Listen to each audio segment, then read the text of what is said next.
Hello friends, my name is Raj Loyal and today I am going to speak about the speaking section.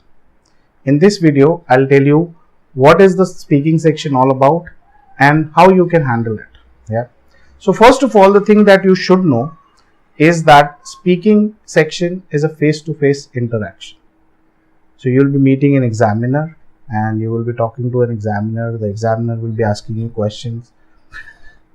The thing is that it won't last for a very long time. Speaking section is usually 12 to 15 minutes. It's never more than 15 minutes. Yeah. So all you need to do is talk to an examiner. The examiner will ask you a few questions, and that is the speaking section about. Yeah. The speaking section is of three parts. The first part will be introductory questions.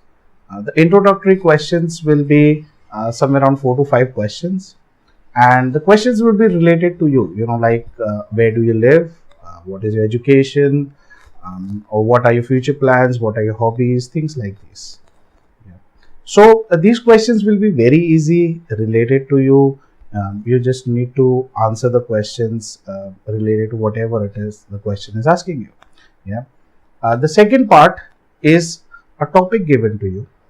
The topic is usually given to you on a cue card. Now you have 2 minutes to speak about it and 1 minute to prepare for it. So you're given a pencil and a paper, and you can note down points. You can prepare yourself, and the topics are also generally very easy. The topics are not very difficult. Yeah, the topics are very everyday common topics. Like it can be as easy as which restaurant do you like and why do you like it. Yeah.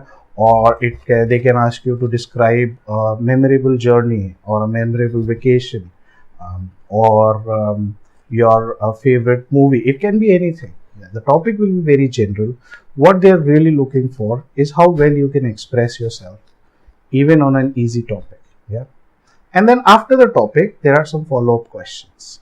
The follow-up questions, some of them will be related to the topic. Maybe the examiner wants to know a little bit more information about what you have just spoken. The follow-up questions can be related to other topics also. Yeah. And that is the format of the speaking test. Yeah. So as easy as it sounds, you need to prepare yourself. First of all, you should know what are the criteria. The criteria, the first and the most important, is fluency. You really need to be very fluent. Yeah. You can't stumble, you can't stutter, you cannot take a lot of long pauses. Yeah. Try not to use a lot of fillers like but, things like this. Yeah. And in order to be very fluent, you need to prepare yourself according to that, which I will talk about later in this video. Yeah. The second criteria is grammar. Of course, because this is the test for English language, and they are looking for things like grammar and the other criteria, which is vocabulary. And grammar and vocabulary, these two things are very important. Yeah. It will show the examiner how good you are with the English language, how well you know the grammar, how well you can use it to express yourself. There are a lot of things that you need to keep in mind, that grammar and vocabulary needs to be as proper as possible, because if you make mistakes there, then your marks will be cut. It is a very important criteria for the speaking test. And the last is pronunciation. Now pronunciation is very important because it is the speaking test. Yeah, for other tests, for other sections, there are different criteria on which you will be judged, but for speaking, one of the most important criteria is pronunciation. Pronunciation doesn't mean that you have to have an American accent or a British accent or an Australian accent. What you need is a normal neutral accent. Yeah? By pronunciation, or by having a good pronunciation, it means that you should not have any mother tongue influence. So if you do have, try to get rid of it. That will only come with practice. There are things which you can do to improve yourself, yeah? To improve, to practice, to become a bit better with speaking. Yeah. First thing you need to do is you need to practice every day. Yeah, practicing every day is very important. You may think that, okay, I'm taking the test 2 months later or 3 months later or 1 month later. It doesn't matter how much time you have left. You need to practice every day, because uh, the more you practice, the better you will get. Everyone knows that practice makes perfect. Yeah, it is very true with the speaking section. See, because with English or a language which you are not usually communicating in, what happens is you can form the sentences in your mind, but it is difficult to speak them. That's a problem with a lot of people who do not speak English regularly. So you need to speak and practice every day. For practice, what you can do is find someone with whom you can talk to in English. It's just regular conversation. It doesn't have to be something related to the test, just regular conversations. Yeah.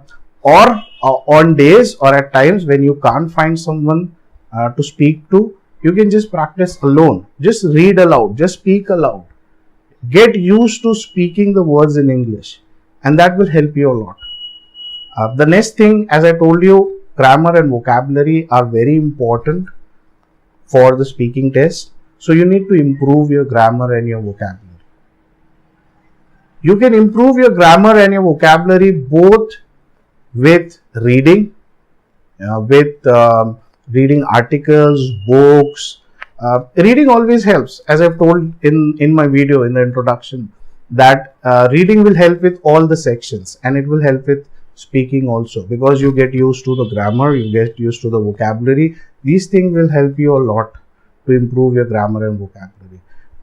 You can also read some specific books on grammar.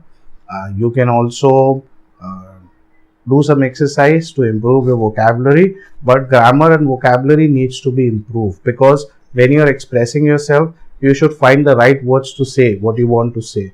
You should find the right form of the words to say. That is grammar. So you need to improve your grammar and your vocabulary. And because of the speaking test requires you to speak on a topic, and then some of the questions will also be very general. It will be a good idea to improve your knowledge. Yeah, doesn't mean that you just sit and read general knowledge books. I just read some articles on different topics, which will also help you with your grammar, which will also help you with your vocabulary, and also help you gain some extra knowledge which you can use to answer some questions or talk on the topic that is given to you. There are a few things to remember for the speaking test. One is be confident. Confidence is the key for the speaking test. Even though I've already told you about the criteria are fluency, grammar, vocabulary, and pronunciation. Confidence, even though it is not one of the criteria, it plays a very important role in the speaking section. Because if you are not confident, you will make more mistakes. If you are not confident, your answers will not be good enough. So you need to be very confident while you are speaking, and that confidence will only come with practice. If you know in your mind that you are comfortable with English, then you will be more confident. If you know that, okay, my English is not so good, then you will be less confident.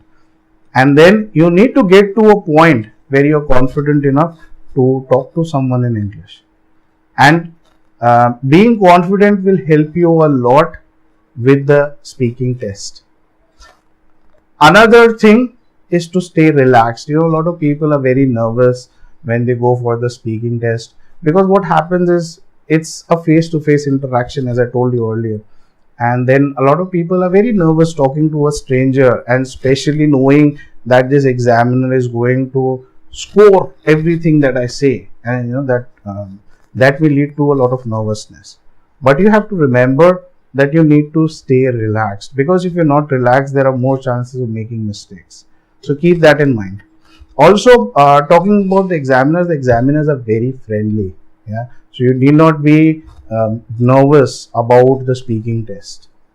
The examiners are very friendly. They will help you a lot. They will make you feel very comfortable. So, what you need to do for the speaking test is improve your speaking abilities, improve your knowledge of English, grammar, vocabulary, practice as much as you can, and be very relaxed and confident. And if you do and follow all these things, your speaking test will be very good. Yeah. So thank you for watching this video. I will talk about other sections in my other videos. Thank you. Bye bye.